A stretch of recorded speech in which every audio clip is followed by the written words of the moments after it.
Hello students, welcome ਹੈ ਤੁਹਾਡੇ ਸਾਰਿਆਂ ਦਾ ਤੁਹਾਡੇ ਇਸ ਆਪਣੇ ਚੈਨਲ ਸਟੱਡੀ ਪੁਆਇੰਟ 44 ਦੇ ਵਿੱਚ। ਹਾਂਜੀ, ਅੱਜ ਆਪਾਂ ਇਸ ਵੀਡੀਓ ਦੇ ਵਿੱਚ ਭਾਰਤੀ ਸੰਵਿਧਾਨ ਦੇ ਅਨੁਛੇਦਾਂ ਨਾਲ ਰਿਲੇਟਡ ਜਿੰਨੇ ਵੀ ਮਹੱਤਵਪੂਰਨ MCQ ਬਣਦੇ ਹਨ ਸਾਰੇ ਆਪਾਂ ਇਸ ਵੀਡੀਓ ਦੇ ਵਿੱਚ ਡਿਸਕਸ ਕਰਾਂਗੇ। ਤੁਹਾਨੂੰ ਪਤਾ ਆਪਣੇ ਪੰਜਾਬ ਦੇ ਪੇਪਰਾਂ ਵਿੱਚੋਂ ਇਸ ਟੌਪਿਕ ਦੇ ਵਿੱਚੋਂ 1 ਤੋਂ 2 ਕੁਐਸਚਨ ਜ਼ਰੂਰ ਪੁੱਛ ਲਏ ਜਾਂਦੇ ਹਨ। ਸੋ ਇਹ ਵੀਡੀਓ ਤੁਹਾਡੇ ਲਈ बहुत ही ज़्यादा ਹੈਲਪਫੁਲ ਸਾਬਿਤ ਹੋਣ ਵਾਲੀ ਹੈ। ਸੋ ਸਾਰੇ ਵਿਦਿਆਰਥੀਆਂ ਨੂੰ ਰਿਕੁਐਸਟ ਹੈ ਤੁਸੀਂ ਇਸ ਵੀਡੀਓ ਨੂੰ ਪੂਰੇ ਧਿਆਨ ਨਾਲ ਅਤੇ ਐਂਡ ਤੱਕ ਜ਼ਰੂਰ ਦੇਖਣਾ ਹੈ। ਬਾਕੀ ਜਿਹੜੇ ਵਿਦਿਆਰਥੀ ਆਪਣੇ ਇਸ ਚੈਨਲ ਤੇ ਪਹਿਲੀ ਵਾਰ ਵਿਜ਼ਿਟ ਕਰ ਰਹੇ ਹਨ ਤਾਂ ਪਲੀਜ਼ ਚੈਨਲ ਨੂੰ ਹੁਣੇ ਹੀ ਸਬਸਕ੍ਰਾਈਬ ਕਰਕੇ ਨਾਲ ਹੀ ਬੈਲ ਆਈਕਨ ਤੇ ਜ਼ਰੂਰ ਪ੍ਰੈਸ ਕਰ ਲਵੋ ਤਾਂ ਜੋ ਅੱਗੇ ਆਉਣ ਵਾਲੀਆਂ ਹਰੇਕ ਵੀਡੀਓਜ਼ ਦਾ ਨੋਟੀਫਿਕੇਸ਼ਨ ਤੁਹਾਨੂੰ ਟਾਈਮ ਟੂ ਟਾਈਮ ਮਿਲਦਾ ਰਹੇ। ਇਸ ਤੋਂ ਇਲਾਵਾ ਜੇਕਰ ਤੁਸੀਂ ਆਪਣੇ ਕੋਲੋਂ ਸਟੱਡੀ ਨੋਟਸ ਲੈਣਾ ਚਾਹੁੰਦੇ ਹੋ ਤਾਂ ਤੁਸੀਂ ਮੈਨੂੰ ਇਸ ਨੰਬਰ ਤੇ ਕਾਲ ਕਰ ਸਕਦੇ ਹੋ 9517344544। ਇਸ ਨੰਬਰ ਤੇ ਤੁਸੀਂ ਮੈਨੂੰ ਡਾਇਰੈਕਟ ਕਾਲ ਵੀ ਕਰ ਸਕਦੇ ਹੋ ਜਾਂ WhatsApp ਦੇ ਥਰੂ ਤੁਸੀਂ ਮੈਨੂੰ ਮੈਸੇਜ ਵੀ ਕਰ ਸਕਦੇ ਹੋ ਤਾਂ ਨੋਟਸ ਦੇ ਰਿਗਾਰਡਿੰਗ ਜਿਹੜੀ ਇਨਫੋਰਮੇਸ਼ਨ ਹੈ ਤੁਹਾਨੂੰ ਪ੍ਰੋਵਾਈਡ ਕਰਵਾ ਦਿੱਤੀ ਜਾਵੇਗੀ। ਬਾਕੀ ਅੱਜ ਦੀ ਇਸ ਵੀਡੀਓ ਤੁਸੀਂ ਲਾਸਟ ਤੱਕ ਦੇਖਣਾ ਹੈ, ਕੰਟੈਂਟ ਵਧੀਆ ਲੱਗਦਾ ਤਾਂ ਫਿਰ ਤੁਸੀਂ ਆਪਣੇ ਕੋਲੋਂ ਨੋਟਸ ਲੈ ਸਕਦੇ ਹੋ। ਸੋ ਟਾਈਮ ਵੇਸਟ ਨਾ ਕਰਦੇ ਹੋਏ ਵੀਡੀਓ ਨੂੰ ਸ਼ੁਰੂ ਕਰਦੇ ਹਾਂ। ਭਾਰਤੀ ਸੰਵਿਧਾਨ ਦਾ ਕਿਹੜਾ ਅਨੁਛੇਦ ਸੰਘ ਦਾ ਨਾਮ ਅਤੇ ਰਾਜ ਖੇਤਰ ਦੇ ਨਾਲ ਸੰਬੰਧਿਤ ਹੈ, ਯਾਨੀ ਕਿ ਸੰਵਿਧਾਨ ਦਾ ਉਹ ਕਿਹੜਾ ਆਰਟੀਕਲ ਹੈ ਜਾਂ ਕਿਹੜੀ ਧਾਰਾ ਹੈ ਜਿਹਦੇ ਵਿੱਚ ਆਪਣੇ ਭਾਰਤ ਦੇ ਨੇਮ ਸੰਬੰਧੀ ਜਾਣਕਾਰੀ ਮਿਲਦੀ, ਯਾਨੀ ਕਿ ਭਾਰਤ ਦਾ ਜਿਹੜਾ ਨੇਮ ਹੈ ਇਸ ਨੂੰ ਇੰਡੀਆ ਕਿਹਾ ਗਿਆ, ਭਾਰਤ ਵਰਸ਼ ਕਿਹਾ ਗਿਆ ਜਾਂ ਹਿੰਦੁਸਤਾਨ ਕਿਹਾ ਗਿਆ। ਤਾਂ ਅਨੁਛੇਦ ਨੰਬਰ 1 ਦੇ ਵਿੱਚ ਆਪਾਂ ਨੂੰ ਜਾਣਕਾਰੀ ਮਿਲਦੀ ਹੈ ਕਿ ਸੰਘ ਦਾ ਨਾਮ ਅਤੇ ਰਾਜ ਖੇਤਰ। B ਬਿਲਕੁਲ ਸਹੀ ਆਂਸਰ ਬਣੇਗਾ। ਸੰਵਿਧਾਨ ਦੇ ਭਾਗ 1 ਵਿੱਚ ਅਨੁਛੇਦ 1 ਤੋਂ 4 ਤੱਕ ਹਨ। ਸੰਵਿਧਾਨ ਦੇ ਅਨੁਛੇਦ 3 ਵਿੱਚ ਨਵੇਂ ਰਾਜਾਂ ਦੇ ਨਿਰਮਾਣ ਅਤੇ ਵਰਤਮਾਨ ਰਾਜਾਂ ਦੇ ਖੇਤਰਾਂ ਵਿੱਚ ਬਦਲਾਵ ਕਰਨ ਸੰਬੰਧੀ ਜਾਣਕਾਰੀ ਮਿਲਦੀ ਹੈ, ਯਾਨੀ ਕਿ ਜੇਕਰ ਨਵੇਂ ਰਾਜ ਦਾ ਨਿਰਮਾਣ ਕਰਨਾ ਹੋਵੇ ਤਾਂ ਇਹ ਸ਼ਕਤੀ ਤੁਹਾਨੂੰ ਪਤਾ ਹੈ ਸੰਸਦ ਕੋਲ ਹੁੰਦੀ ਹੈ। ਸੰਸਦ ਦੇ 3 ਅੰਗ ਹੁੰਦੇ ਹਨ, ਰਾਸ਼ਟਰਪਤੀ, ਲੋਕ ਸਭਾ ਅਤੇ ਰਾਜ ਸਭਾ। ਤਾਂ ਨਵੇਂ ਰਾਜਾਂ ਦਾ ਜਿਹੜਾ ਨਵਾਂ ਨਿਰਮਾਣ ਕਰਨ ਦੀ ਸ਼ਕਤੀ ਹੈ ਉਹ ਸੰਸਦ ਕੋਲ ਹੁੰਦੀ ਹੈ। ਠੀਕ ਹੈ, ਇਸ ਤੋਂ ਇਲਾਵਾ ਨਵੇਂ ਰਾਜਾਂ ਦਾ ਨਿਰਮਾਣ ਕਰਨਾ ਜਾਂ ਵਰਤਮਾਨ ਰਾਜ ਦੇ ਖੇਤਰ ਵਿੱਚ ਬਦਲਾਵ ਕਰਨਾ, ਤਾਂ ਇਹ ਜਾਣਕਾਰੀ ਆਪਾਂ ਨੂੰ ਅਨੁਛੇਦ ਨੰਬਰ 3 ਦੇ ਵਿੱਚ ਮਿਲਦੀ ਹੈ। ਹੇਠ ਲਿਖਿਆਂ ਵਿੱਚੋਂ ਕਿਸ ਕੋਲ ਨਵੇਂ ਰਾਜਾਂ ਦੇ ਗਠਨ ਕਰਨ, ਰਾਜਾਂ ਦੇ ਖੇਤਰਾਂ ਵਿੱਚ ਬਦਲਾਵ ਕਰਨ ਦੀ ਸ਼ਕਤੀ ਹੈ? ਇਹਦਾ ਆਂਸਰ ਮੈਂ ਤੁਹਾਨੂੰ ਦੱਸ ਚੁੱਕਿਆ, ਆਂਸਰ ਬਣੇਗਾ ਆਪਸ਼ਨ ਨੰਬਰ A ਯਾਨੀ ਕਿ ਸੰਸਦ ਕੋਲ। ਯਾਨੀ ਕਿ ਸੰਸਦ ਕੋਲ ਇਹ ਪਾਵਰ ਹੈਗੀ ਹੈ ਕਿ ਉਹ ਨਵੇਂ ਰਾਜਾਂ ਦਾ ਗਠਨ ਕਰ ਸਕਦੀ ਹੈ, ਇਹਨਾਂ ਰਾਜਾਂ ਦੇ ਖੇਤਰਾਂ ਵਿੱਚ ਬਦਲਾਵ ਵੀ ਕਰ ਸਕਦੀ ਹੈ। ਨੈਕਸਟ, ਭਾਰਤੀ ਸੰਵਿਧਾਨ ਦਾ ਭਾਗ ਦੂਜਾ ਕਿਸ ਦੇ ਨਾਲ ਸੰਬੰਧਿਤ ਹੈ? ਤੁਹਾਨੂੰ ਪਤਾ ਹੈ ਆਪਣੇ ਸੰਵਿਧਾਨ ਦਾ ਜਿਹੜਾ ਭਾਗ ਦੂਜਾ ਹੈ ਤਾਂ ਇਹਦੇ ਵਿੱਚ ਆਪਾਂ ਨੂੰ ਨਾਗਰਿਕਤਾ ਸੰਬੰਧੀ ਜਾਣਕਾਰੀ ਮਿਲਦੀ ਹੈ, ਯਾਨੀ ਕਿ ਸਿਟੀਜ਼ਨਸ਼ਿਪ ਸੰਬੰਧੀ ਜਾਣਕਾਰੀ ਮਿਲਦੀ ਹੈ ਭਾਰਤ ਦੇ ਸੰਵਿਧਾਨ ਦੇ ਭਾਗ ਦੂਜੇ ਦੇ ਵਿੱਚ। ਠੀਕ ਹੈ, ਭਾਗ ਜਿਹੜਾ ਤੀਜਾ ਤਾਂ ਇਹਦੇ ਵਿੱਚ ਆਪਣੇ ਕੋਲ ਜਾਣਕਾਰੀ ਮਿਲਦੀ ਹੈ ਮੂਲ ਅਧਿਕਾਰਾਂ ਸੰਬੰਧੀ। ਇਸ ਤੋਂ ਇਲਾਵਾ ਭਾਗ ਜਿਹੜਾ 4A ਹੈ ਉਹਦੇ ਵਿੱਚ ਮੌਲਿਕ ਕਰਤੱਵ ਸੰਬੰਧੀ ਜਾਣਕਾਰੀ ਮਿਲਦੀ ਹੈ। ਇਸ ਤੋਂ ਇਲਾਵਾ ਭਾਗ ਜਿਹੜਾ 4 ਓਨਲੀ ਹੈ ਤਾਂ ਇਹਦੇ ਵਿੱਚ ਰਾਜਾਂ ਦੇ ਨੀਤੀ ਦੇ ਨਿਰਦੇਸ਼ ਤੱਤ ਸੰਬੰਧੀ ਜਾਣਕਾਰੀ ਮਿਲਦੀ ਹੈ। ਸਿੰਗਲ ਸਿਟੀਜ਼ਨਸ਼ਿਪ ਦੀ ਜਿਹੜੀ ਜਾਣਕਾਰੀ ਹੈ ਉਹ ਆਪਾਂ UK ਦੇਸ਼ ਤੋਂ ਲਈ ਹੈ, ਯਾਨੀ ਕਿ ਬ੍ਰਿਟੇਨ ਦੇਸ਼ ਤੋਂ ਲਈ ਹੈ। ਨੈਕਸਟ ਆਪਾਂ ਦੇਖਦੇ ਹਾਂ ਅਨੁਛੇਦ 5 ਤੋਂ 11 ਤੱਕ ਜਿਹੜੇ ਹਨ ਇਹ ਸੰਬੰਧਿਤ ਹਨ ਨਾਗਰਿਕਤਾ ਦੇ ਨਾਲ। ਭਾਗ ਤੀਸਰਾ ਮੂਲ ਅਧਿਕਾਰਾਂ ਦੇ ਨਾਲ ਸੰਬੰਧਿਤ ਹੈ। ਸੰਵਿਧਾਨ ਦੇ ਵਿੱਚ ਮੂਲ ਅਧਿਕਾਰਾਂ ਸੰਬੰਧੀ ਜਾਣਕਾਰੀ ਮਿਲਦੀ ਹੈ, ਯਾਨੀ ਕਿ ਕਿਹੜੇ ਆਰਟੀਕਲ ਇੱਥੇ ਆਪਣੇ ਕੋਲ ਮੈਂਸ਼ਨ ਕੀਤੇ ਹੋਏ ਹਨ ਜਿਹੜੇ ਮੂਲ ਅਧਿਕਾਰਾਂ ਦੇ ਵਿੱਚ ਆਉਂਦੇ ਹਨ। ਤਾਂ ਆਂਸਰ ਹੋਵੇਗਾ 12 ਤੋਂ ਲੈ ਕੇ 35 ਤੱਕ ਜਿੰਨੇ ਵੀ ਆਪਣੇ ਕੋਲ ਅਨੁਛੇਦ ਹਨ ਤਾਂ ਇਹਨਾਂ ਦੇ ਵਿੱਚ ਮੂਲ ਅਧਿਕਾਰਾਂ ਸੰਬੰਧੀ ਜਾਣਕਾਰੀ ਮਿਲਦੀ, ਯਾਨੀ ਕਿ 12 ਤੋਂ ਲੈ ਕੇ 35 ਤੱਕ। ਨੈਕਸਟ ਅੱਗੇ ਆਪਾਂ ਦੇਖਦੇ ਹਾਂ ਰਾਈਟ ਟੂ ਇਕੁਅਲਿਟੀ। ਠੀਕ ਹੈ, ਯਾਨੀ ਕਿ ਸਮਾਨਤਾ ਅਧਿਕਾਰ।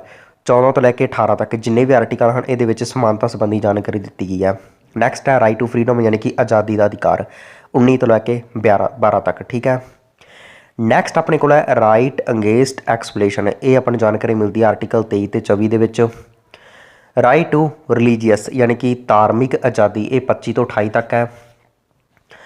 ਕਲਚਰਲ ਐਂਡ ਐਜੂਕੇਸ਼ਨਲ ਰਾਈਟਸ, ਇਹ ਆਪਾਂ ਨੂੰ ਮਿਲਦੀ ਜਾਣਕਾਰੀ 29 ਤੋਂ 30 ਤੱਕ। ਇਸ ਤੋਂ ਇਲਾਵਾ ਰਾਈਟ ਟੂ ਕੌਂਸਟੀਟਿਊਸ਼ਨਲ ਰੈਮਡੀਜ਼, ਇਹ ਆਪਾਂ ਨੂੰ ਜਾਣਕਾਰੀ ਮਿਲਦੀ ਹੈ ਆਰਟੀਕਲ 32 ਦੇ ਵਿੱਚ।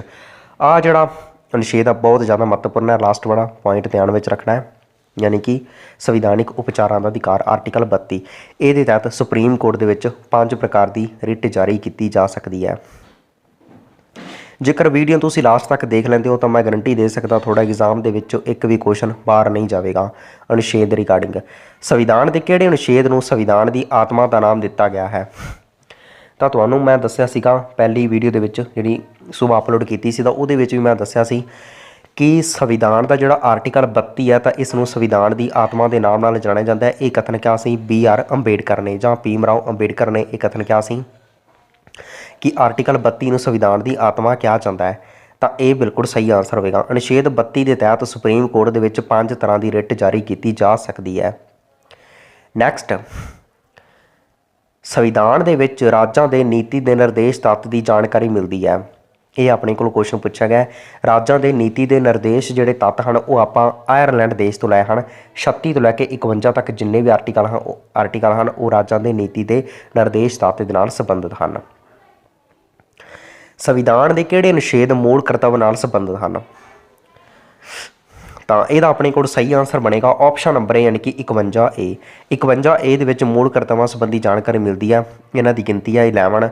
ਜਦੋਂ ਜੋੜੇ ਗਏ ਸਨ ਸੰਵਿਧਾਨ ਦੇ ਵਿੱਚ ਉਦੋਂ ਇਹਨਾਂ ਦੀ ਗਿਣਤੀ ਸੀਗੀ 10। ਠੀਕ ਹੈ, ਜਦੋਂ ਸੰਵਿਧਾਨ ਵਿੱਚ ਮੌਲਿਕ ਕਰਤੱਵ ਜੋੜੇ ਗਏ ਸਨ ਉਦੋਂ ਇਹਨਾਂ ਦੀ ਗਿਣਤੀ ਸੀਗੀ 10। ਹਾਂਜੀ, ਜੇਕਰ ਵੀਡੀਓ ਹੈਲਪਫੁਲ ਲੱਗ ਰਹੀ ਤਾਂ ਪਲੀਜ਼ ਇੱਕ ਵਾਰ ਵੀਡੀਓ ਨੂੰ ਵੱਧ ਤੋਂ ਵੱਧ ਸ਼ੇਅਰ ਐਂਡ ਲਾਈਕ ਵੀ ਕਰ ਦਿਓ। ਸੰਵਿਧਾਨ ਦਾ ਕਿਹੜਾ ਅਨੁਛੇਦ ਸਮਾਨਤਾ ਦੇ ਅਧਿਕਾਰ ਨਾਲ ਸੰਬੰਧਿਤ ਹੈ? ਤਾਂ ਇਹਦਾ ਆਪਣੇ ਕੋਲ ਸਹੀ ਆਨਸਰ ਬਣੇਗਾ ਅਨੁਛੇਦ ਨੰਬਰ 14। ਅਨੁਛੇਦ ਨੰਬਰ 14 ਜਿਹੜਾ ਹੈ ਇਹ ਸਮਾਨਤਾ ਦੇ ਅਧਿਕਾਰ ਨਾਲ ਸੰਬੰਧਿਤ ਹੈ। B ਬਿਲਕੁਲ ਸਹੀ ਆਨਸਰ ਬਣੇਗਾ। ਸੰਵਿਧਾਨ ਦਾ ਕਿਹੜਾ ਅਨੁਛੇਦ ਛੂਤ ਛਾਤ ਦੀ ਮਨਾਹੀ ਦੇ ਨਾਲ ਸੰਬੰਧਿਤ ਹੈ ਯਾਨੀ ਕਿ ਅਨਟੱਚੇਬਿਲਿਟੀ ਦੇ ਨਾਲ ਸੰਬੰਧਿਤ ਹੈ? ਆਨਸਰ ਬਣੇਗਾ ਆਪਸ਼ਨ ਨੰਬਰ D ਯਾਨੀ ਕਿ ਅਨੁਛੇਦ ਨੰਬਰ 17। ਅਨੁਛੇਦ ਨੰਬਰ 17 ਛੂਤ ਛਾਤ ਦੀ ਮਨਾਹੀ ਦੇ ਨਾਲ ਸੰਬੰਧਿਤ ਹੈ। D ਬਿਲਕੁਲ ਸਹੀ ਆਨਸਰ ਬਣੇਗਾ। ਅਨੁਛੇਦ 18 ਕਿਸ ਦੇ ਨਾਲ ਸੰਬੰਧਿਤ ਹੈ? ਤਾਂ ਅਨੁਛੇਦ ਜਿਹੜਾ 18 ਹੈ ਇਹ ਸੰਬੰਧਿਤ ਹੈ ਉਪਾਧੀਆਂ ਦੇ ਅੰਤ ਨਾਲ, ਯਾਨੀ ਕਿ ਕੋਈ ਵੀ ਵਿਅਕਤੀ ਉਪਾਧੀ ਧਾਰਨ ਨਹੀਂ ਕਰ ਸਕਦਾ। ਤਾਂ C ਬਿਲਕੁਲ ਸਹੀ ਆਨਸਰ ਹੋਵੇਗਾ। ਯਾਨੀ ਕਿ ਜਿਵੇਂ ਪਹਿਲਾਂ ਰਾਜੇ ਮਹਾਰਾਜੇ ਹੁੰਦੇ ਸੀ ਤਾਂ ਰਾਜਿਆਂ ਦੀ ਉਪਾਧੀ ਧਾਰਨ ਕਰਦੇ ਸੀ, ਤਾਂ ਹੁਣ ਉਪਾਧੀ ਕੋਈ ਵੀ ਧਾਰਨ ਨਹੀਂ ਕਰ ਸਕਦਾ ਅਨੁਛੇਦ 18 ਦੇ ਤਹਿਤ। ਬਾਕੀ ਇੱਕ ਦਾ ਅਪਵਾਦ ਵੀ ਹੈ, ਸੈਨਾ ਅਤੇ ਸਿੱਖਾਂ ਦੇ ਵਿੱਚ ਉਪਾਧੀਆਂ ਦਿੱਤੀਆਂ ਜਾ ਸਕਦੀਆਂ ਹਨ। ਤੁਹਾਨੂੰ ਪਤਾ ਸਿੱਖਾਂ ਦੇ ਖੇਤਰ ਵਿੱਚ ਉਪਾਧੀਆਂ ਦਿੱਤੀਆਂ ਜਾ ਸਕਦੀਆਂ ਹਨ, ਜਿਵੇਂ ਅੱਗੇ ਡਾਕਟਰ ਲੱਗਿਆ ਹੁੰਦਾ। ਠੀਕ ਹੈ, ਤਾਂ ਸੈਨਾ ਦੇ ਵਿੱਚ ਵੀ ਉਪਾਧੀਆਂ ਦਿੱਤੀਆਂ ਜਾ ਸਕਦੀਆਂ ਹਨ, ਜਿਵੇਂ ਕਿ ਕਰਨਲ ਜਰਨਲ ਲੱਗਿਆ ਹੁੰਦਾ। ਠੀਕ ਹੈ, ਕਿਹੜਾ ਅਨੁਛੇਦ 86ਵੇਂ ਸੰਵਿਧਾਨ ਸੰਸ਼ੋਧਨ ਦੇ ਤਹਿਤ 2002 ਦੇ ਵਿੱਚ ਜੋੜਿਆ ਗਿਆ ਸੀਗਾ? ਮੂਲ ਅਧਿਕਾਰਾਂ ਦੇ ਵਿੱਚ ਜੋੜਿਆ ਗਿਆ ਸੀ। ਇਹ ਆਪਣੇ ਕੋਲ ਕੁਐਸਚਨ ਪੁੱਛਿਆ ਗਿਆ। ਆਹ ਕੁਐਸਚਨ ਤੁਸੀਂ ਕੋਈ ਵੀ ਪੇਪਰ ਉਠਾ ਕੇ ਦੇ ਸਕਦੇ ਹੋ, ਪੰਜਾਬ ਦਾ ਬਹੁਤ ਵਾਰ ਰਿਪੀਟ ਹੁੰਦਾ ਹੈ। ਵੈਸੇ ਤਾਂ ਜਿੰਨੇ ਵੀ ਕੁਐਸਚਨ ਮੈਂ ਲਏ ਹਨ ਤਾਂ ਸਾਰੇ ਹੀ ਮਹੱਤਵਪੂਰਨ ਹਨ, ਸਾਰਿਆਂ ਨੇ ਤੁਸੀਂ ਨੋਟ ਜ਼ਰੂਰ ਕਰ ਲੈਣਾ ਹੈ। ਬਾਕੀ ਆਪਣੇ ਤੁਸੀਂ ਟੈਲੀਗ੍ਰਾਮ ਚੈਨਲ ਨੂੰ ਜੁਆਇਨ ਕਰ ਸਕਦੇ ਹੋ, ਉੱਥੇ ਤੁਹਾਨੂੰ ਕੁਝ PDF ਵੀ ਪ੍ਰੋਵਾਈਡ ਕਰਵਾ ਦਿੱਤੀਆਂ ਜਾਂਦੀਆਂ ਹਨ।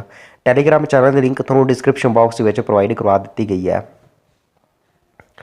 ਆਨਸਰ ਬਣੇਗਾ 21A। 21A ਦੇ ਵਿੱਚ 21A ਜਿਹੜਾ ਹੈ ਤਾਂ ਇਹ 86ਵੀਂ ਸੰਵਿਧਾਨ ਸੰਸ਼ੋਧਨ ਤਹਿਤ 2002 ਦੇ ਵਿੱਚ ਜੋੜਿਆ ਗਿਆ ਸੀਗਾ, ਜੋ ਕਿ ਸਿੱਖਾਂ ਦੇ ਨਾਲ ਸੰਬੰਧਿਤ ਹੈ। ਭਾਰਤੀ ਸੰਵਿਧਾਨ ਦਾ ਕਿਹੜਾ ਭਾਗ ਸੰਵਿਧਾਨ ਦਾ ਮੈਗਨਾ ਕਾਰਟਾ ਅਖਵਾਉਂਦਾ ਹੈ? ਆਨਸਰ ਬਣੇਗਾ ਆਪਸ਼ਨ ਨੰਬਰ C ਯਾਨੀ ਕਿ ਭਾਗ ਜਿਹੜਾ ਤੀਜਾ ਹੈ ਜਿਹਦੇ ਵਿੱਚ ਮੂਲ ਅਧਿਕਾਰਾਂ ਸੰਬੰਧੀ ਜਾਣਕਾਰੀ ਮਿਲਦੀ ਹੈ, ਤਾਂ ਇਸ ਨੂੰ ਸੰਵਿਧਾਨ ਦਾ ਮੈਗਨਾ ਕਾਰਟਾ ਵੀ ਕਿਹਾ ਜਾਂਦਾ ਹੈ। ਸੰਪੱਤੀ ਦੇ ਅਧਿਕਾਰ ਨੂੰ 44ਵੀਂ ਸੋਧ ਰਾਹੀਂ ਕਾਨੂੰਨੀ ਅਧਿਕਾਰ ਕਦੋਂ ਬਣਾਇਆ ਗਿਆ ਸੀਗਾ? ਆਹ ਕੁਐਸਚਨ ਬਹੁਤ ਵਾਰ ਐਗਜ਼ਾਮ 'ਚ ਰਿਪੀਟ ਹੁੰਦਾ ਹੈ। ਸੰਪੱਤੀ ਦੇ ਜਿਹੜਾ ਅਧਿਕਾਰ ਸੀਗਾ ਇਹ ਪਹਿਲਾਂ ਮੂਲ ਅਧਿਕਾਰ ਦੇ ਵਿੱਚ ਆਉਂਦਾ ਸੀਗਾ, ਆਰਟੀਕਲ 19 ਦੇ ਵਿੱਚ ਆਉਂਦਾ ਸੀਗਾ, ਤਾਂ ਇਸ ਨੂੰ ਬਣਾਇਆ ਗਿਆ ਸੀਗਾ 1978 ਦੇ ਵਿੱਚ ਕਾਨੂੰਨੀ ਅਧਿਕਾਰ ਘੋਸ਼ਿਤ ਕਰ ਦਿੱਤਾ ਗਿਆ ਸੀ। B ਬਿਲਕੁਲ ਸਹੀ ਆਨਸਰ ਬਣੇਗਾ ਆਪਸ਼ਨ ਨੰਬਰ B। ਕੁਐਸਚਨ ਨੂੰ ਤੁਸੀਂ ਚੰਗੀ ਤਰ੍ਹਾਂ ਰੱਟ ਲੈਣਾ ਹੈ, ਇਹ ਕੁਐਸਚਨ ਐਗਜ਼ਾਮ 'ਚ ਬਹੁਤ ਵਾਰ ਰਿਪੀਟ ਹੁੰਦਾ ਹੈ। ਵਰਤਮਾਨ ਸਮੇਂ ਵਿੱਚ ਸੰਪੱਤੀ ਦਾ ਅਧਿਕਾਰ ਅਨੁਛੇਦ 300A ਦੇ ਵਿੱਚ ਆਉਂਦਾ ਹੈ। ਅਨੁਛੇਦ 15 ਦੇ ਤਹਿਤ ਧਰਮ, ਨਸਲ, ਜਾਤੀ, ਲਿੰਗ ਜਾਂ ਜਨਮ ਦੇ ਸਥਾਨ ਤੇ ਆਧਾਰ 'ਤੇ ਭੇਦ ਭਾਵ ਕਰਨ ਦੀ ਮਨਾਹੀ ਦਿੱਤੀ ਗਈ ਹੈ। ਅਨੁਛੇਦ 16 ਦੇ ਤਹਿਤ ਸਾਰਿਆਂ ਨੂੰ ਸਰਕਾਰੀ ਨੌਕਰੀ ਲੈਣ ਦੇ ਵਿੱਚ ਸਮਾਨਤਾ ਦਿੱਤੀ ਗਈ ਹੈ। ਠੀਕ ਹੈ, ਇਹ ਤੁਹਾਨੂੰ ਪਤਾ ਹੋਣਾ ਚਾਹੀਦਾ। ਅਨੁਛੇਦ 16 ਦੇ ਵਿੱਚ ਜਾਣਕਾਰੀ ਦਿੱਤੀ ਯਾਨੀ ਕਿ ਸਾਰਿਆਂ ਨੂੰ ਬਰਾਬਰਤਾ ਦਿੱਤੀ ਗਈ ਹੈ। ਨੈਕਸਟ ਆਪਾਂ ਦੇਖਦੇ ਹਾਂ ਅਨੁਛੇਦ 19 ਦੇ ਵਿੱਚ ਕੁੱਲ ਕਿੰਨੇ ਪ੍ਰਕਾਰ ਦੀ ਆਜ਼ਾਦੀ ਦੀ ਗੱਲ ਕੀਤੀ ਗਈ ਹੈ? ਹਾਂਜੀ, ਇਹਦਾ ਆਪਣੇ ਕੋਲ ਸਹੀ ਆਨਸਰ ਬਣੇਗਾ ਆਪਸ਼ਨ ਨੰਬਰ A ਯਾਨੀ ਕਿ 6। ਅਨੁਛੇਦ 19 ਦੇ ਵਿੱਚ ਕੁੱਲ 6 ਪ੍ਰਕਾਰ ਦੀ ਆਜ਼ਾਦੀ ਦੀ ਗੱਲ ਕੀਤੀ ਗਈ ਹੈ, ਤਾਂ ਇਹ ਬਿਲਕੁਲ ਸਹੀ ਆਨਸਰ ਬਣੇਗਾ। ਅੱਗੇ ਆਪਾਂ ਦੇਖ ਲੈਂਦੇ ਹਾਂ। ਆਹ ਸਾਰੇ ਪੁਆਇੰਟ ਮਹੱਤਵਪੂਰਨ ਹਨ, ਸਾਰਿਆਂ ਨੂੰ ਤੁਸੀਂ ਧਿਆਨ ਵਿੱਚ ਰੱਖਣਾ ਹੈ, ਸਾਰੇ ਹੀ ਪੁਆਇੰਟ ਮਹੱਤਵਪੂਰਨ ਹਨ। 19A ਦੇ ਵਿੱਚ ਬੋਲਣ ਦੀ ਆਜ਼ਾਦੀ ਜਾਂ ਪ੍ਰੈਸ ਦੀ ਆਜ਼ਾਦੀ ਦਿੱਤੀ ਗਈ ਹੈ। ਠੀਕ ਹੈ, ਬੋਲਣ ਦੀ ਆਜ਼ਾਦੀ ਜਾਂ ਪ੍ਰੈਸ ਦੀ ਆਜ਼ਾਦੀ। 19B ਦੇ ਵਿੱਚ ਸਭਾ ਬਣਾਉਣ ਦੀ ਆਜ਼ਾਦੀ ਦਿੱਤੀ ਗਈ ਹੈ। 19C ਦੇ ਵਿੱਚ ਸੰਗਠਨ ਬਣਾਉਣ ਦੀ, ਕੋਈ ਵੀ ਤੁਸੀਂ ਸੰਗਠਨ ਬਣਾ ਸਕਦੇ ਹੋ ਕਿਸੇ ਵੀ ਕੰਮ ਦੇ ਲਈ। 19D ਦੇ ਵਿੱਚ ਦੇਸ਼ ਦੇ ਕਿਤੇ ਵੀ ਦੇਸ਼ ਦੇ ਕਿਤੇ ਵੀ ਹਿੱਸੇ ਵਿੱਚ ਘੁੰਮਣ ਦੀ ਆਜ਼ਾਦੀ ਤੁਹਾਨੂੰ ਦਿੱਤੀ ਗਈ ਹੈ। ਠੀਕ ਹੈ, ਦੇਸ਼ ਦੇ ਕਿਤੇ ਵੀ ਹਿੱਸੇ ਵਿੱਚ ਘੁੰਮਣ ਦੀ ਆਜ਼ਾਦੀ 19D ਦੇ ਵਿੱਚ ਦਿੱਤੀ ਗਈ ਹੈ। 19E ਦੇ ਵਿੱਚ ਕਿਸੇ ਵੀ ਖੇਤਰ ਵਿੱਚ ਰਹਿਣ ਦੀ ਆਜ਼ਾਦੀ ਦਿੱਤੀ ਗਈ ਹੈ, ਯਾਨੀ ਕਿ ਤੁਸੀਂ ਕਿਸੇ ਵੀ ਰਾਜ ਦੇ ਵਿੱਚ ਰਹਿ ਸਕਦੇ ਹੋ। 19F ਦੇ ਵਿੱਚ ਵਪਾਰ ਕਰਨ ਦੀ ਆਜ਼ਾਦੀ ਦੀ ਗੱਲ ਕੀਤੀ ਗਈ ਹੈ। ਸਾਰੇ ਹੀ ਪੁਆਇੰਟ ਬਹੁਤ ਮਹੱਤਵਪੂਰਨ ਹਨ, ਸਾਰਿਆਂ ਨੇ ਤੁਸੀਂ ਧਿਆਨ ਵਿੱਚ ਰੱਖਣਾ ਹੈ। ਸੰਵਿਧਾਨਿਕ ਉਪਚਾਰਾਂ ਦਾ ਅਧਿਕਾਰ ਕਿਹੜੇ ਨਿਸ਼ੇਧ ਨਾਲ ਸੰਬੰਧਿਤ ਹੈ? ਆਂਸਰ ਟਿਕ ਕਰਕੇ ਆਉਣਾ ਆਰਟੀਕਲ 32। ਇਹ ਸਹੀ ਆਂਸਰ ਬਣੇਗਾ। ਅੱਜ ਥੋੜੀ ਤਬੀਅਤ ਸਹੀ ਨਹੀਂ ਹੈ। ਅਨੁਛੇਦ 25 ਸੰਬੰਧਿਤ ਹੈ ਕਿਹਦੇ ਨਾਲ? ਆਂਸਰ ਬਣੇਗਾ ਧਰਮ, ਆਪਣੇ ਕੋਲ ਧਰਮ ਪ੍ਰਚਾਰ ਕਰਨ ਦੀ ਆਜ਼ਾਦੀ। ਠੀਕ ਹੈ, ਧਰਮ ਨੂੰ ਗ੍ਰਹਿਣ ਕਰਨ ਦੀ ਆਜ਼ਾਦੀ ਅਤੇ ਧਰਮ ਨੂੰ ਪ੍ਰਚਾਰ ਕਰਨ ਦੀ ਆਜ਼ਾਦੀ ਆਰਟੀਕਲ 25 ਦੇ ਵਿੱਚ ਆਉਂਦੀ ਹੈ। ਠੀਕ ਹੈ, ਇਹ ਬਿਲਕੁਲ ਸਹੀ ਆਂਸਰ ਬਣੇਗਾ ਆਪਸ਼ਨ ਨੰਬਰ ਏ। 26 ਦੇ ਵਿੱਚ ਧਾਰਮਿਕ ਕੰਮ ਦਾ ਪ੍ਰਬੰਧ ਕਰਨ ਦੀ ਆਜ਼ਾਦੀ। ਠੀਕ ਹੈ, ਧਰਮ ਦੇ ਰਿਗਾਰਡਿੰਗ ਜੋ ਵੀ ਕੰਮ ਦਾ ਪ੍ਰਬੰਧ ਕਰਨਾ ਤਾਂ ਇਹਦੇ ਵਿੱਚ ਜਾਣਕਾਰੀ ਮਿਲਦੀ ਹੈ ਆਰਟੀਕਲ 26 ਦੇ ਵਿੱਚ। ਅਨੁਛੇਦ 27 ਧਰਮ ਦੇ ਉੱਪਰ ਕੋਈ ਵੀ ਕਰ ਨਹੀਂ ਲਗਾਇਆ ਜਾ ਸਕਦਾ, ਕਿਸੇ ਤਰ੍ਹਾਂ ਟੈਕਸ ਨਹੀਂ ਲਗਾਇਆ ਜਾ ਸਕਦਾ। ਅਨੁਛੇਦ 28 ਸਰਕਾਰੀ ਸੰਸਥਾਵਾਂ ਵਿੱਚ ਧਾਰਮਿਕ ਸਿੱਖਿਆ ਨਹੀਂ ਦਿੱਤੀ ਜਾ ਸਕਦੀ। ਇਸ ਤੋਂ ਇਲਾਵਾ ਕੁਝ ਪ੍ਰਾਈਵੇਟ ਸੰਸਥਾਨ ਹੁੰਦੇ ਹਨ ਜਿੱਥੇ ਧਾਰਮਿਕ ਸਿੱਖਿਆ ਦਿੱਤੀ ਜਾ ਸਕਦੀ ਹੈ, ਬਟ ਸਰਕਾਰੀ ਸੰਸਥਾਵਾਂ ਦੇ ਵਿੱਚ ਧਾਰਮਿਕ ਸਿੱਖਿਆ ਨਹੀਂ ਦਿੱਤੀ ਜਾ ਸਕਦੀ ਆਰਟੀਕਲ 28 ਦੇ ਤਹਿਤ। ਕਿਹੜੇ ਅਨੁਛੇਦ ਦੇ ਤਹਿਤ ਗ੍ਰਾਮ ਪੰਚਾਇਤ ਦਾ ਗਠਨ ਕੀਤਾ ਜਾ ਸਕਦਾ ਹੈ? ਬਹੁਤ ਹੀ ਜ਼ਿਆਦਾ ਮਹੱਤਵਪੂਰਨ ਕੁਐਸਚਨ ਹੈ ਵਾਲਾ। ਆਂਸਰ ਟਿਕ ਕਰਕੇ ਆਉਣਾ ਆਰਟੀਕਲ 40। ਆਰਟੀਕਲ 40 ਦੇ ਤਹਿਤ ਗ੍ਰਾਮ ਪੰਚਾਇਤਾਂ ਦਾ ਗਠਨ ਕੀਤਾ ਜਾਂਦਾ ਹੈ। ਅੰਤਰਰਾਸ਼ਟਰੀ ਸ਼ਾਂਤੀ ਅਤੇ ਸੁਰੱਖਿਆ ਸੰਬੰਧੀ ਕਿਹੜਾ ਅਨੁਛੇਦ ਹੈ? ਆਂਸਰ ਬਣੇਗਾ ਆਪਸ਼ਨ ਨੰਬਰ ਏ 51A ਦੇ ਵਿੱਚ। 51A ਦੇ ਵਿੱਚ ਅੰਤਰਰਾਸ਼ਟਰੀ ਸ਼ਾਂਤੀ B ਸਹੀ ਆਂਸਰ ਬਣੇਗਾ, ਥੋੜੀ ਮਿਸਟੇਕ, B ਸਹੀ ਆਂਸਰ ਬਣੇਗਾ। ਅੰਤਰਰਾਸ਼ਟਰੀ ਸ਼ਾਂਤੀ ਅਤੇ ਸੁਰੱਖਿਆ ਸੰਬੰਧੀ ਕਿਹੜਾ ਅਨੁਛੇਦ ਹੈ? ਆਰਟੀਕਲ 51। ਇਨਵਾਇਰਮੈਂਟ ਸੰਬੰਧੀ ਯਾਨੀ ਕਿ ਵਾਤਾਵਰਨ ਦੀ ਸੁਰੱਖਿਆ ਰੱਖਣਾ, ਇਹ ਆਪਣਾ ਇੱਕ ਨੀਤੀ ਨਿਰਦੇਸ਼ ਤੱਤ ਹੈ, ਤਾਂ ਇਹ ਆਪਾਂ ਨੂੰ ਜਾਣਕਾਰੀ ਮਿਲਦੀ ਹੈ 48A ਦੇ ਵਿੱਚ। ਅੱਗੇ ਤੁਸੀਂ ਦੇਖ ਸਕਦੇ ਹੋ 50 ਨੰਬਰ ਵੀ ਮਹੱਤਵਪੂਰਨ ਹੈ। ਸੰਵਿਧਾਨ ਦੇ ਕਿਹੜੇ ਅਨੁਛੇਦ ਦੇ ਵਿੱਚ ਰਾਸ਼ਟਰਪਤੀ ਦੇ ਪੋਸਟ ਦੀ ਸੰਬੰਧੀ ਜਾਣਕਾਰੀ ਮਿਲਦੀ ਹੈ? ਆਂਸਰ ਬਣੇਗਾ ਆਪਸ਼ਨ ਨੰਬਰ ਏ ਯਾਨੀ ਕਿ 52। 52 ਦੇ ਵਿੱਚ ਰਾਸ਼ਟਰਪਤੀ ਦੀ ਜਿਹੜੀ ਪੋਸਟ ਹੈ ਤਾਂ ਇਸ ਸੰਬੰਧੀ ਆਪਾਂ ਨੂੰ ਜਾਣਕਾਰੀ ਮਿਲਦੀ ਹੈ। ਰਾਸ਼ਟਰਪਤੀ ਦੀ ਕਾਰਜਪਾਲਿਕਾ ਦੀ ਸ਼ਕਤੀ ਆਰਟੀਕਲ 53 ਦੇ ਵਿੱਚ। ਰਾਸ਼ਟਰਪਤੀ ਦੀ ਨਿਰਵਾਚਨ ਦੀ ਸ਼ਕਤੀ ਆਰਟੀਕਲ 54 ਦੇ ਵਿੱਚ। ਮਹਾਦੋਸ਼ ਦੀ ਪ੍ਰਕਿਰਿਆ ਇੰਪੀਚਮੈਂਟ ਦੀ ਪ੍ਰਕਿਰਿਆ ਆਰਟੀਕਲ 61 ਦੇ ਵਿੱਚ। ਰਾਸ਼ਟਰਪਤੀ ਦੀ ਯੋਗਤਾ ਆਰਟੀਕਲ 58 ਦੇ ਵਿੱਚ। ਸੰਵਿਧਾਨ ਦੇ ਕਿਹੜੇ ਅਨੁਛੇਦ ਦੇ ਤਹਿਤ ਰਾਸ਼ਟਰਪਤੀ ਨੂੰ ਸਜ਼ਾ ਮੁਆਫ ਕਰਨ ਦੀ ਸ਼ਕਤੀ ਦਿੱਤੀ ਗਈ ਹੈ ਜਾਂ ਸਜ਼ਾ ਨੂੰ ਘਟਾਇਆ ਜਾ ਸਕਦਾ ਹੈ? ਆਂਸਰ ਬਣੇਗਾ ਆਰਟੀਕਲ 72। ਆਰਟੀਕਲ 72 ਦੇ ਤਹਿਤ ਰਾਸ਼ਟਰਪਤੀ ਨੂੰ ਸਜ਼ਾ ਮੁਆਫ ਕਰਨ ਦੀ ਪਾਵਰ ਦਿੱਤੀ ਗਈ ਹੈ ਜਾਂ ਸਜ਼ਾ ਨੂੰ ਘਟਾਉਣ ਦੀ ਪਾਵਰ ਦਿੱਤੀ ਗਈ ਹੈ ਆਰਟੀਕਲ ਇਹ ਆਪਣੇ ਕੋਲ 72 ਦੇ ਤਹਿਤ। ਓਥ ਸੰਬੰਧੀ ਜਾਣਕਾਰੀ ਮਿਲਦੀ ਹੈ ਆਰਟੀਕਲ 60 ਦੇ ਵਿੱਚ। ਰਾਸ਼ਟਰਪਤੀ ਅਧਿਆਦੇਸ਼ ਜਾਰੀ ਕਰ ਸਕਦਾ ਹੈ? ਕੁਐਸਚਨ ਬਹੁਤ ਜ਼ਿਆਦਾ ਮਹੱਤਵਪੂਰਨ ਹੈ, ਬਹੁਤ ਵਾਰ ਐਗਜ਼ਾਮ 'ਚ ਰਿਪੀਟ ਹੁੰਦਾ ਹੈ।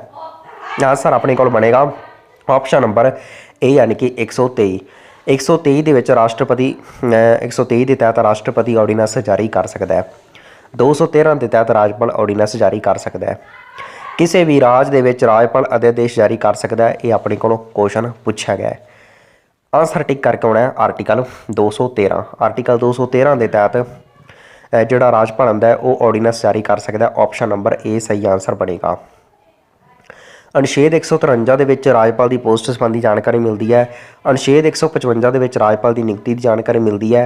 ਅਨੁਛੇਦ 161 ਦੇ ਤਹਿਤ ਮੁਆਫ ਕਰਨ ਦੀ ਸ਼ਕਤੀ ਦੀ ਜਾਣਕਾਰੀ ਮਿਲਦੀ ਹੈ ਰਾਜਪਾਲ ਸੰਬੰਧੀ।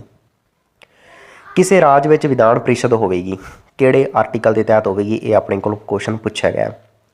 ਵੈਸੇ ਤੁਹਾਨੂੰ ਪਤਾ ਵਰਤਮਾਨ ਸਮੇਂ ਦੇ ਵਿੱਚ ਪੰਜਾਬ ਵਿੱਚ ਵਿਧਾਨ ਪ੍ਰੀਸ਼ਦ ਨਹੀਂ ਹੈ, ਬਟ ਟੋਟਲ 6 ਰਾਜਾਂ ਦੇ ਵਿੱਚ ਵਿਧਾਨ ਪ੍ਰੀਸ਼ਦ ਹੈ। ਆਂਸਰ ਟਿਕ ਕਰਕੇ ਆਉਣਾ ਹੈ 169 ਦੇ ਤਹਿਤ ਵਿਧਾਨ ਪ੍ਰੀਸ਼ਦ ਹੋਵੇਗੀ। ਸੀ ਬਿਲਕੁਲ ਸਹੀ ਆਂਸਰ ਬਣੇਗਾ। ਪ੍ਰਧਾਨ ਮੰਤਰੀ ਦੀ ਨਿਯੁਕਤੀ ਸੰਬੰਧੀ ਕਿਹੜਾ ਅਨੁਛੇਦ ਹੈ? ਪ੍ਰਧਾਨ ਮੰਤਰੀ ਦੀ ਨਿਯੁਕਤੀ, ਹਾਂਜੀ, ਇਹਦਾ ਆਪਣੇ ਕੋਲ ਸਹੀ ਆਂਸਰ ਬਣੇਗਾ ਆਪਸ਼ਨ ਨੰਬਰ ਬੀ ਯਾਨੀ ਕਿ ਆਰਟੀਕਲ 75। ਆਰਟੀਕਲ 75 ਜਿਹੜਾ ਹੈ ਇਹ ਪ੍ਰਧਾਨ ਮੰਤਰੀ ਦੀ ਨਿਯੁਕਤੀ ਸੰਬੰਧੀ ਜਾਣਕਾਰੀ ਦਿੰਦਾ ਹੈ। ਇਸ ਤੋਂ ਇਲਾਵਾ ਪ੍ਰਧਾਨ ਮੰਤਰੀ ਦੀ ਨਿਯੁਕਤੀ ਭਾਰਤ ਦਾ ਰਾਸ਼ਟਰਪਤੀ ਕਰਦਾ ਹੈ। ਠੀਕ ਹੈ, ਪ੍ਰਧਾਨ ਮੰਤਰੀ ਦੀ ਪੋਸਟ ਸੰਬੰਧੀ ਜਾਣਕਾਰੀ ਮਿਲਦੀ ਹੈ ਆਰਟੀਕਲ 74 ਦੇ ਵਿੱਚ। ਬਾਕੀ ਮੰਤਰੀਆਂ ਦੀ ਨਿਯੁਕਤੀ ਵੀ ਆਰਟੀਕਲ 75 ਦੇ ਤਹਿਤ ਕੀਤੀ ਜਾਂਦੀ ਹੈ, 75 ਦੇ ਤਹਿਤ।